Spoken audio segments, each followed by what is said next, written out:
Allah yarabbim o sesini Görüyorsunuz. kökten keseler. Hadi. Bakın. Bakın. Teyze bırak. Teyze bırak, devam etsin dövmeye Fofi'yi.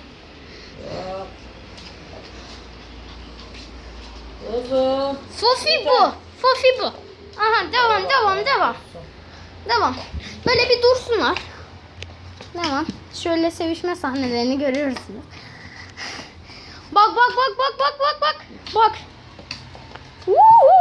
Müthiş figürler. Maya. Sofi. Maya siyah olan. Diğeri Fofi. Aferin Maya. Maya kız. Fofi de kız. Kız arasında kal. İşte bu. Beyler görüyorsunuz sesleri, bakın.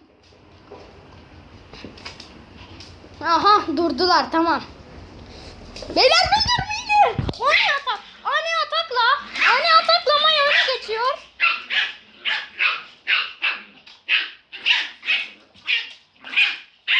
Ani atakla Maya öne geçiyor. Beyler. Çekil. Ali Mert, bunu izliyorsan görmen lazımdı bunu canlı. Buraya. Gördüğün gibi Ali Mert, Maya Fofi'nin ağzına sıçtı. Bak seni yalıyor, bırak diyor. Bırak, ben dövüşeceğim diyor. Fofi devam et. Ama senin tarafında değilim ben. Maya senin tarafındayım. Maya git. Saldır Maya. Hayır. Dur rahat dur. Bakın gördüğünüz gibi Fofi çok yoruldu. Nefes falan alıyor.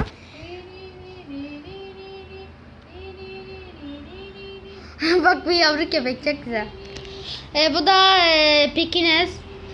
1 yaşında galiba. Bu 2,5 aylık bu köpek. Nasıl yendi gördünüz. Annesinin kızı. Annesi çünkü çok saldırganlı, çok ısırıyor. Annesinin kızı.